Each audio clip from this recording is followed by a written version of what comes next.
Welcome in, Hawks fans. Your boy Bryce Lewis back at it again for another Believe in Hawks episode. If you're watching this on YouTube, you see we have a special guest with us today, Caleb Johnson from 92.9 The Game. He covers the Atlanta Hawks and the Georgia Bulldogs. He also has his own show called The Dopey Millennial Show that you may have listened to if you listen to the station. And I appreciate you, sir, coming on, man, and talk about some Hawks. There's a lot of topic going on that people are discussing around the fan base, man. But how are you first? I'm good. You know, it's funny, Bryce. First off, thanks for bringing me on the show. I know that the name of my show on 92.9 The Game is silly, but there's nothing quite like hearing it from someone else that makes you go like, yeah. But yeah, no, it's fun. I lean into the silliness, the embracing the fact that I am, yes, a dopey millennial. But now I've got these Gen Zers out here that I can make fun of.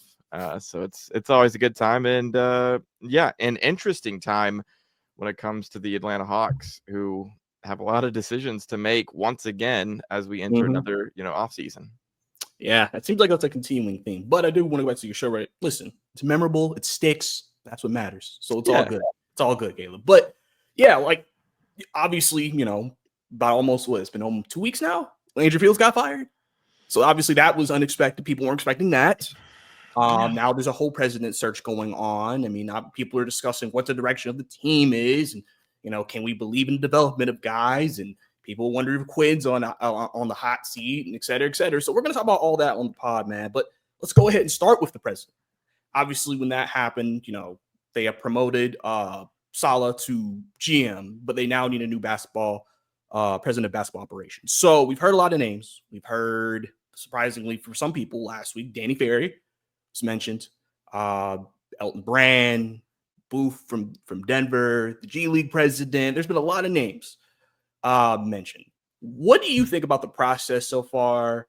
How do you feel about it? And do you have any favorites that you would prefer out of the names we've heard? Well, I think that's the tough. So first of all, I did not see this coming of Landry Fields getting fired and them deciding to elevate Ansi Saleh. It was odd when they brought Ansi in a year ago. It was one of those like, oh, you need a second assistant GM, but it was also understandable because, as we all know, Kyle Korver is assistant GM, but he's really on the player development side of things, and they just ask his opinion on a lot. That's not to say that he's like not doing his job. It's just his focus is much more on the player side than I would think than the business side of things and putting a roster together and all of that. So when they brought Ansi in, it was like, okay, he's got experience with the cap. Obviously comes from the Warriors, very prestigious organizations, won championships, all of that sort of thing. So that wasn't that big of a deal. But the fact that the Hawks were eliminated from the playoffs and then we had the opportunity as media to talk to the players and talk to Quinn Snyder and then talk to Landry Fields, which we actually had to wait nearly an hour and a half after we talked to players to talk to Landry because he was a busy guy talking to players. For then you to do all of that and then fire the man 2 days later was very strange. But it signaled to me that they didn't necessarily value Landry Fields in the front office, that they valued other people and other voices and didn't think that he was enough of a difference maker because you see him out the door and then Grant Liffman out the door right behind him. So clearly they value Ansi Saleh's voice and those others in the organization and want to go a different way. Now, when it comes to president of basketball operations, I am one that I feel you shouldn't be promoting someone to general manager and then hire their boss. It's like you see in the NFL when someone hires a coach and then hires a GM, where it's like you usually want the person who is at the top in charge getting their guy. So the way that the Hawks are going about it is not something that I would necessarily be a fan of. And the names that have come out of this, Bryce, are ones that I went on my show on Sunday and look, apart from being a part of 92.9 The Game, the flagship of the Hawks, I also work on the broadcast filling in for Mike Conti from time to time with Steve Holman. And so it is in my vested interest to not speak ill of the Atlanta Hawks organization. But when I saw Danny Ferry's name pop up, that was one where I was like, you've got to be kidding me. Like, this man caused so much turmoil around this organization a decade ago that, yeah, I get it's been 10 years, but Hawks fans don't forget that sort of a thing. And whether he's good at his job or not, whether he deserves a second chance or not, it shouldn't be with the Atlanta Hawks. It can be with someone else rather than the team who you caused all of these problems when you were working with. And then also, I mean, you've probably seen Jeff Teague's podcast where he doesn't exactly speak very highly of a guy like Danny Ferry and how he goes about his business. I think other names like Calvin Booth, I mean, he just was part of, an upheaval in Denver. So why would you want a guy who's divided an organization where it was him versus Michael Malone and it was their people and his people and all? Like, no, you don't want to bring that into the Hawks. I was trying to remember. Elton Brand was one that I think, if I understand correctly, has taken his name out of the running for that sort of a position because he stayed within the Sixers organization. And also, I would say, what have the Sixers done in the last few years that makes you go, that's the guy that I want running my operations? Like Paul George. Is that what really? That's what we're doing, Like, it's all of those sorts of things that makes you go. And then what's his name? I forget his name because he's forgettable. Out in Sacramento, that was fired as the former GM of the Kings. He was someone who thought it was a good idea to do what Chicago did with DeMar DeRozan and Zach LaVine. Like, let's run that back, but do it in the West.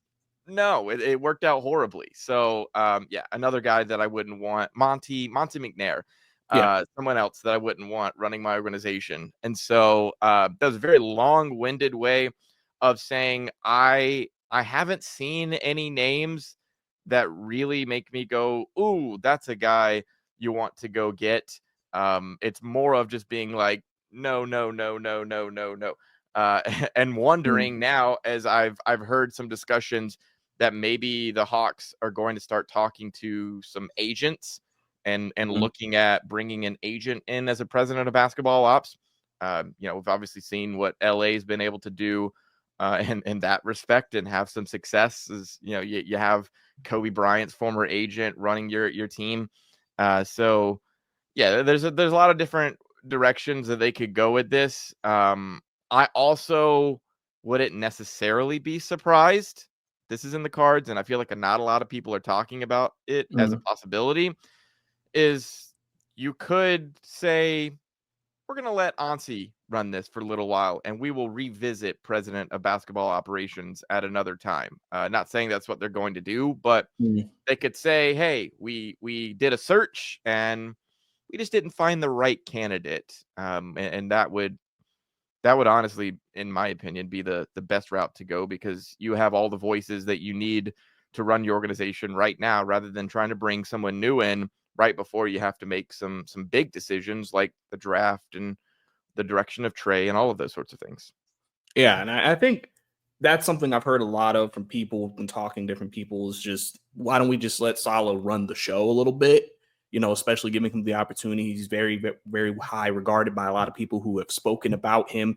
They talk about how he's been so great at the cap strategist.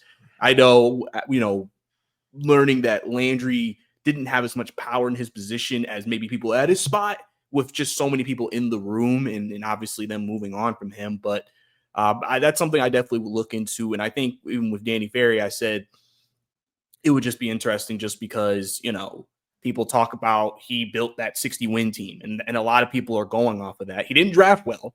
That's very, outside of Dennis Schroeder, who's still in the league. I mean, he did not draft well at all. But some people may argue that the Hawks are past that point where we need to rely on more draft picks outside of who we already have. So I've always said this decision is so big because it could change the direction of what we do. We don't know if this is Tony Ressler getting impatient again and trying to, like, we got to go, or if he really believes that they just needed another voice. Because some people play a role where we've seen this before, like a coach will be there for the building stage, and then when they're ready to take the next step, they'll fire the coach, bring in someone else for that.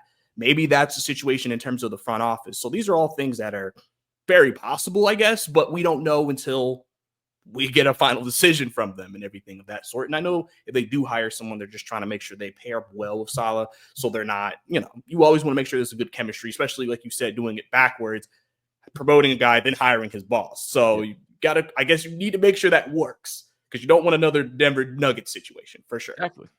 So, but going from that obviously can impact the direction of this team, which I think a lot of Hawks fans have discussed because, people want to win. I get it. If you're a fan of the team, you want to win, you want to be in the championship picture. That's what every team would want in the league. Every fan will want for the team. And the Hawks are at an interesting point where you have a young core that is getting better, that you expect to get better. But at the same time, some people are like, do we need to consider taking a swing for a star, which would probably involve you trading some of that core? Or do you take the route of just continuing to build around that core? Quinn and them have done a great job of development. That's been a big part of their program with the Atlanta Hawks so far. And I wanted to get your thoughts on where do you lean right now with the Hawks, since this is a very crucial offseason for them to move forward, and especially with the expectation of we have to be a playoff team next year. Yeah, Bryce, I think fans usually want you to go in one or two directions. They either want you to tear it all down and just start over, or go for the home run swing and bring in the big star who's going to be a difference maker, who's going to change the franchise, and we're going all in right now, chips in the center of the table sort of a thing.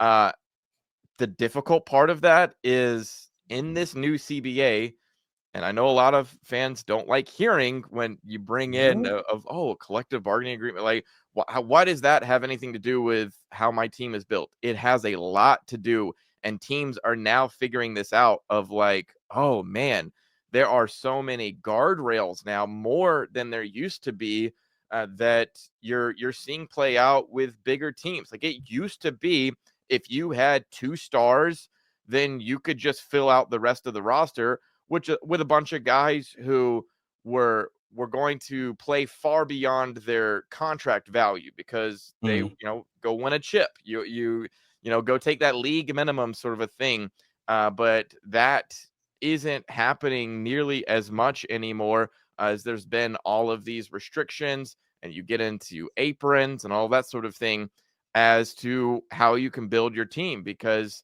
you give a couple of guys big contracts and then you're stuck with how you fill out the rest of your roster. A lot of teams are going really young with how, they build around their players. Sometimes that backfires, as you've seen in a situation like Denver, where they opted not to pay some of their core guys and go younger. And it really hasn't worked out. Like they made it onto the second round of the playoffs. They beat OKC in a game one. That's great. They're not winning that series. Like they're not really a championship contending team. I don't think. That's why you fired your GM as part of your head coach. So I think the interesting thing for the Hawks is it usually comes down to, what are you doing with Trey? Any and everything that I've heard coming out of this organization is that there's no plans to move on from him. And I try to tell people all the time, having a star, no matter what you think of that star, is still better than not having a star. And going through a stretch where you look at the Pistons now and you go, oh man, look at them, they're so great, but they went through so many years of embarrassment and bottom of the league and no one wanting to watch them. And it's a great reminder of, yeah, you can attempt to go for the rebuild, but you don't know whether or not that's going to work out. Obviously the Hawks have a very difficult task of, if they wanted to go that route, because they don't own their picks, and so on and so forth. So I think right now for the Hawks, their big decision is, do you go for a big swing and put your chips at the center of the table and say, hey, Giannis, we will do everything we can to get you here? Or, and that's, him saying that he wants to come, like there would be so much involved in even trying to pull off something like that. Or do you try to put a roster together that has a lot of depth, because I think that is something that fans have undervalued. Is they want the stars, but LA's got two of the biggest stars in the league. If you want to go Lakers or Clippers, and some of the biggest names that you can find, but do you have enough depth to continue on? Like, what makes OKC, what makes Boston so good is that not just their 1 through 5 guys, but their guys all the way to the end of the bench can produce for you. And it's, it may not show out for them in a game one sort of a situation that they find themselves right now, but like they're going to be just fine. And I believe both of those teams are going to advance. And I think, any of your truly competitive teams have got depth. And so what can the Hawks do to find those depth pieces or keep them, as in a Karis LeVert, or, kind of go down the list? Yeah, and it's interesting you bring that up, because I've mentioned that before, that that with the CBA, roster construction is so important. And I think I said the Hawks are at a point with a roster where I don't feel like they have that type of roster construction to make a swing, in my opinion. Like Oklahoma City could, because they have so many solid players that they can fill in if they do move some guys. But the Hawks, I don't think, are at that point, because the biggest thing that they say that they need to do if they aren't going to make a big swing for a star is retool the bench, would be the big thing, right? So that tells you where they are with that. Because I don't know if people want another year, even though very controversial guy, Georges Niang, playing big minutes. I don't know if they want that. But if you make a swing for Giannis, that's what it probably is going to look like. So I think that I think that, like you said, it's undervalued in terms of team building, because every team I've said, especially the top teams, developed first, then they added key pieces, key veterans, or a star. It wasn't just, all right, let's just throw some stars together and make something happen. I always like to point out the Phoenix situation. They threw stars together. It didn't work out. And then you saw how the CBA handicapped them, and they couldn't get a good enough roster. I just think some people think you can outstar teams, but you couldn't. Minnesota, like you said, Lakers, you have Luka and LeBron. You look at, they have 2 stars compared to Minnesota's 1, depending on how you feel about Rudy Gobert, to 1. And the reason why the Timberwolves won that series was because they just had a better roster construction than the Lakers, where they could even play the only center they had in the last game. So, I mean, it's one of those things that I think, I'm glad you brought that up, just to point that out again, just to hear it from somebody else's mouth, that, that's really important. And so it may be in their best interest to kind of continue to build it out. And then maybe in a year or two, if you want to have a couple of years with the core, then reevaluate. I completely get that, for sure. It's also like, so development gets brought up a lot with this Hawks team, and with other teams that are young for the most part, a big part of their core. But I also like to point out of what type of development are you having? Like, if you want to be realistic about things, I mean, is Charlotte not developing their talent? But how are they developing their talent in a way that other teams are doing it? Because I would say it's a bit of a mess. Toronto technically developing talent that they, young talent that they acquired, but like, how good is that talent, and what are you doing to do that? The Wizards, another team, developing young talent, but what does it look like along the way? And how are you messing up development by having guys play in roles that they really aren't meant to be in? But hey, we don't have anybody else, so get your shots up, kind of thing. And so I think that's the element of looking at where, if the Hawks aren't making any big moves and Hawks fans find themselves in a position of, here we go again, we didn't do anything, and so now we enter another season of being middle of the pack. And I like to remind people that, hey, having something to fight for is a lot more fun than, is my team going to win or lose this 27th straight game that we've seen other teams do. And so, like, that's the argument for keeping a lot of this core together that they have right now, and include Trey in that, is like, Trey is so good at helping guys develop.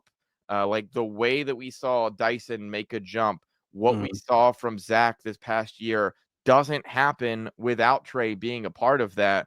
And so that's why, it might not be the sexy thing to do, which is to keep this group together, see what it looks like if Jalen can stay healthy, draft your backup center, and then fix your bench to where you're either giving guys an opportunity to prove themselves, or you're moving on from them and you're getting guys who can fill out your depth and help you actually be competitive.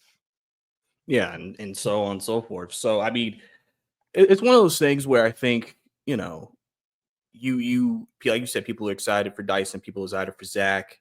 They take a step if Jalen stays healthy. Because again, I think a lot of people acknowledge if Jalen was healthy, the Hawks probably would have been a better team record wise this year, probably a winning season.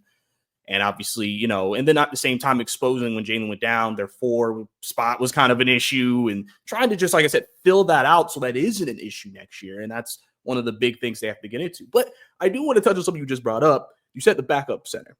I want to touch on Onyeka Okongwu because he's also a very controversial name in the community now. Onyeka, when he became the starter, played really, really well to me. He and even though he's not the biggest guy in the world, I feel like he played bigger than his size. And then there were games against, I would say, I told people, the Houston game's a prime example. They couldn't play Barlow or Gay that game, pretty much at all. And so you had Terrence Mann at the 4 against their double big lineup.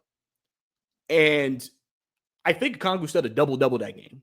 And I think people feel like the Hawks can never, I guess, take a step forward with him as the center.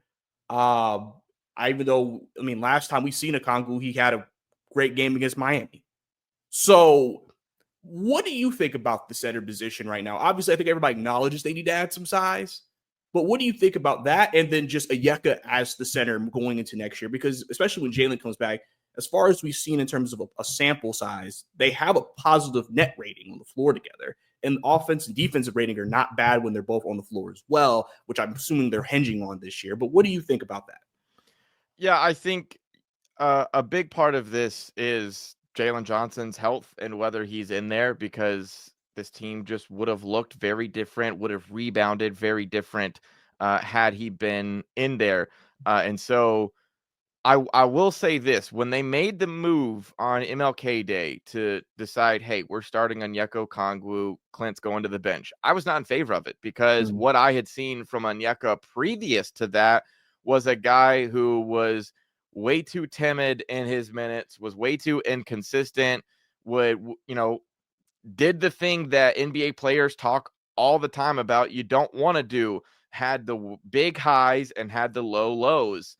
And I found myself in a position where I was like, you just can't count on him consistently enough to warrant him being in that role. And then he took the role and looked like a completely different player. Like, he had his bad games, sure, since he took over the starting role.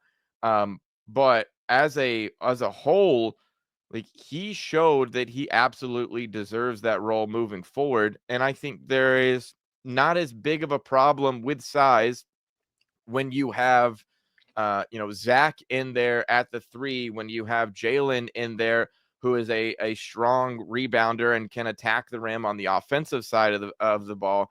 Like, all of that changes when you actually have a healthy roster, and you either get another year of Mo Gay. So I think, like, a big part of it is whether or not he can, Onyeka can hold that position down, because he is 6'8", but I feel like people don't have those same conversations necessarily about Bam Adebayo.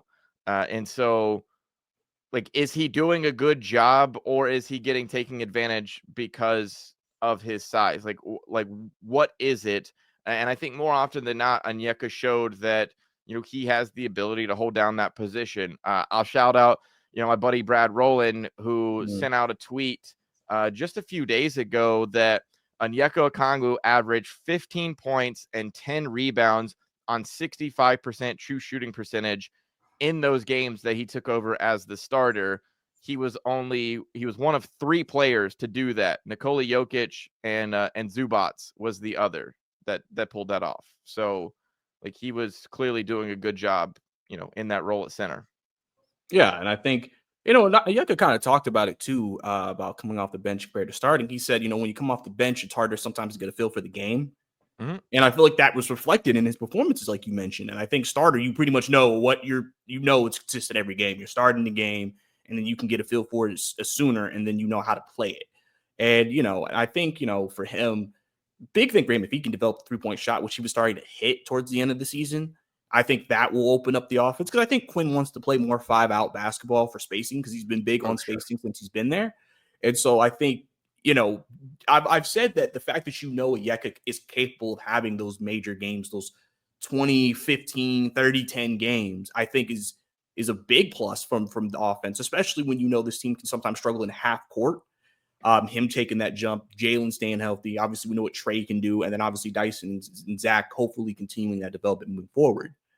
But I do want to ask about Mo Gay, because he's kind of an interesting player going into next year.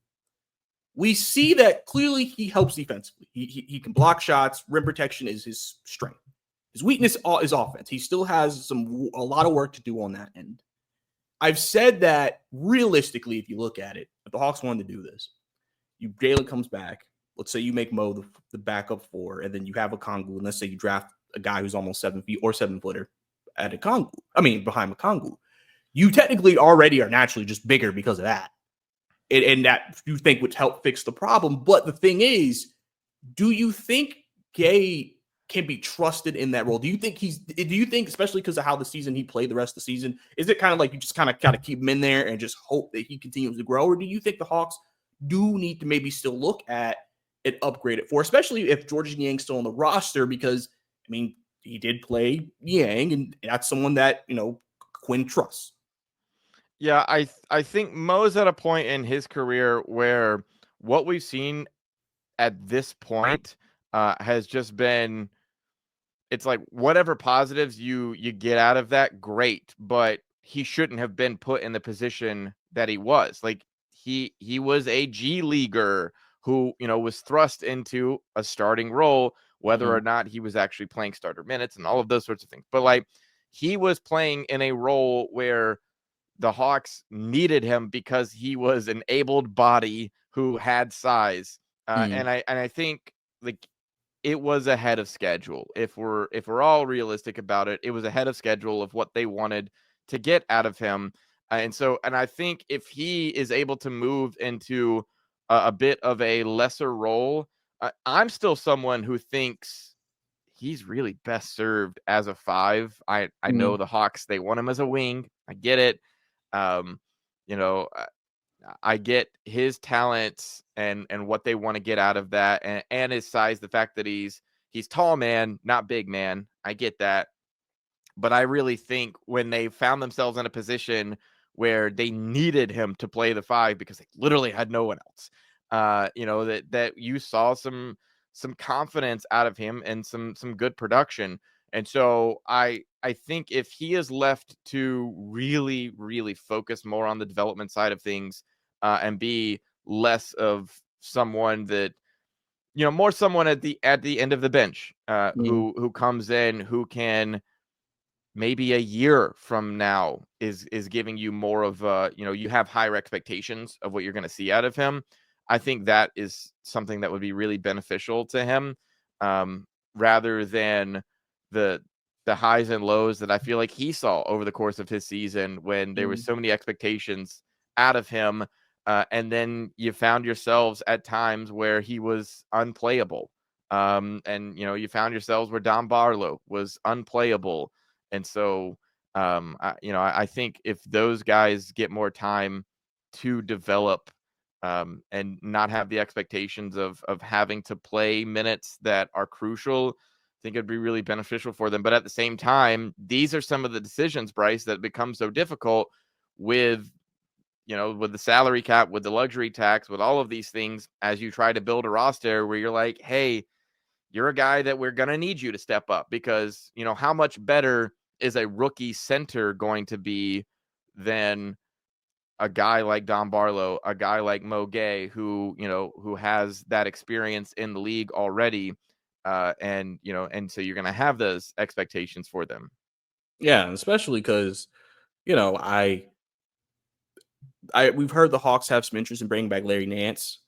So if that is something they do want to do, that may be someone who you maybe make as your third center, and then we'll see if they keep Barlow. Because I remember, I think when he signed his contract, the next coming year was a non-guaranteed year, so they can move off of him if they want. But they have some options there.